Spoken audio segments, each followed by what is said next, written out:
Mass extinction event that could wipe out 1 million species is already underway, says UN-backed report. It's not exactly new news, by the way. Climate scientists have been saying this for a decade or more. The sky is falling. The sky is falling. On May 6th. People can help preserve up to 1 million species at risk of extinction in 5 simple ways, 150 scientists say in the United Nations-sponsored report released on Monday. Too many. The report comes after a week-long meetings of experts from 50 countries in Paris. They warn that a mass extinction event precipitated by human activities is already underway. The first such event since dinosaurs were wiped out by an asteroid 66 million years ago. I'm flattered that we're able to have as bad an effect on the environment as a fucking asteroid striking the Earth. Yep, isn't it great? Don't you love this?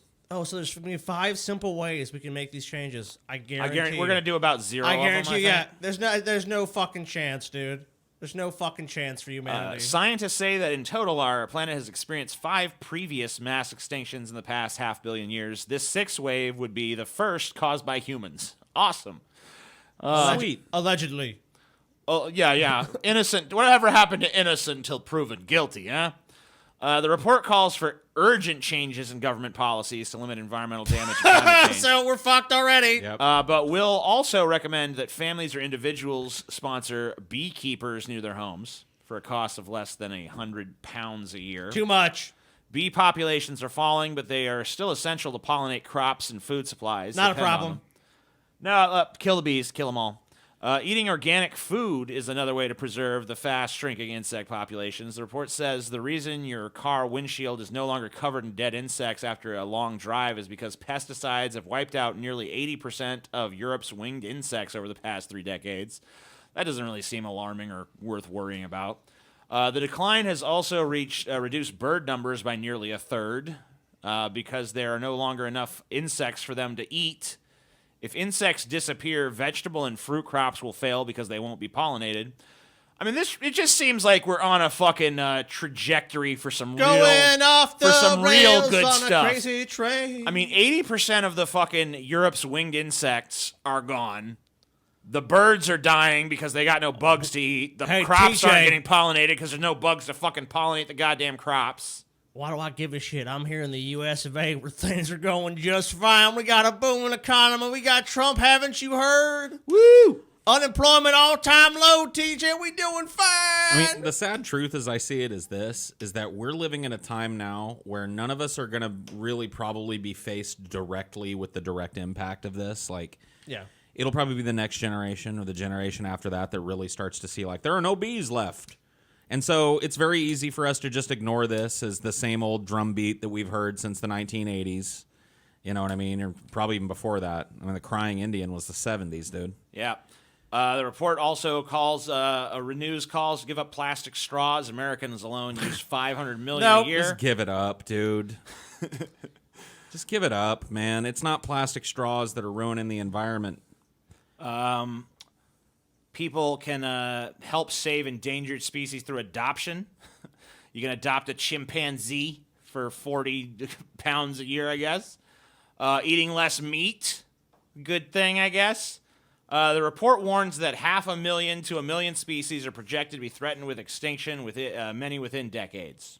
The reality is these people are trying to come up with a way to reach a bunch of dumbs and say, hey guys, there's just 5 little things you can do to help things. And even this list is way too fucking much for most people. It's way too much. I gotta give up straws! Because even if you have people, and I'm sure in the UK you can ask most people, is climate change a serious problem? Yes. Okay, you're gonna give up plastic bottles? Oh, wait a minute now. I don't know about that. I'm drinking from a fucking goddamn plastic straw right now. We're all guilty of it. No one's exempt. There's almost no one in the world's exempt. I mean, look, same thing. Oh, here you go. I'll put you Here you go. Plastic Here you go. bottle. I'm using a reusable plastic cup. Yeah, thank you. Wonderful. Paul's saving the world, Same fossil y'all. fuels were used. Let's have a big round of applause for Paul, everybody. Yeah. You're welcome.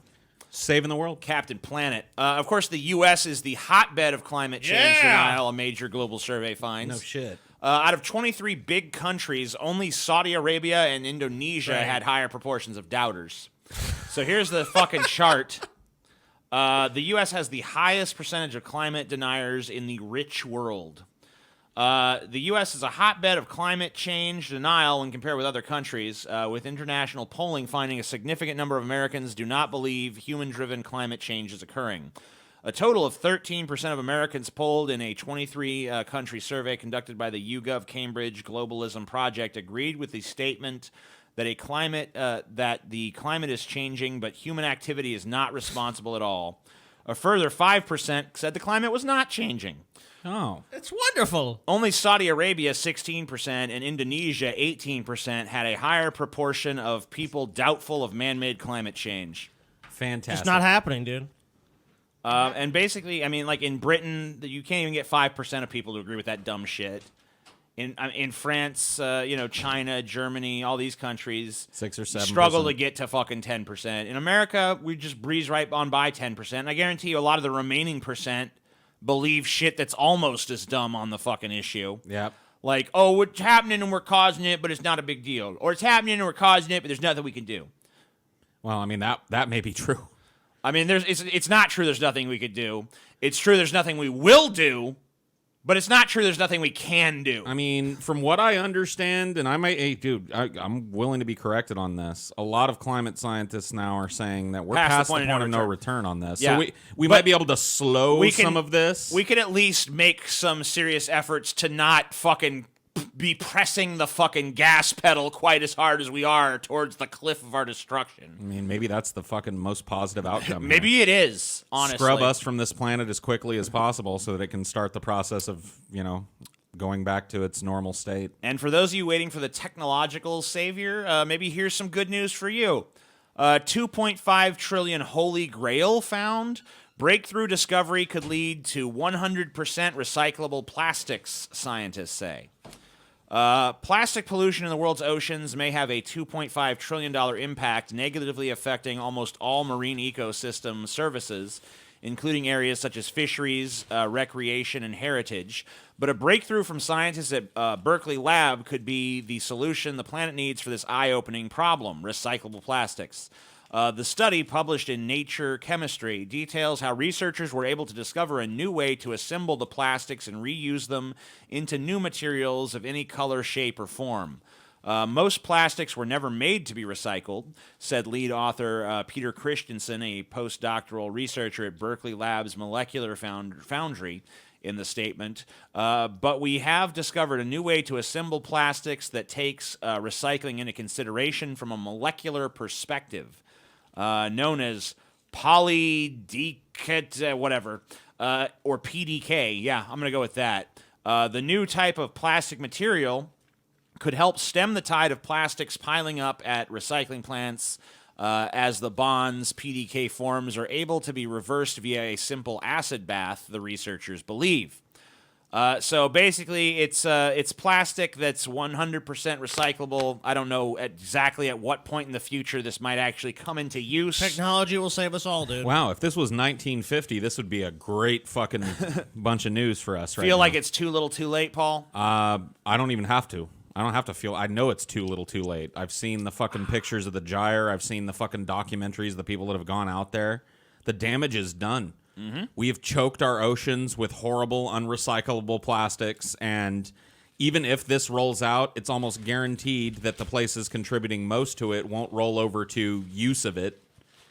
They're still going to keep loading up the fucking oceans with the cheaper, easier to produce plastic that they already have setups for. So, no, I don't think that this is. I think this is beyond too little, too late. This plastic will cost 1 cent more. Nope, too much.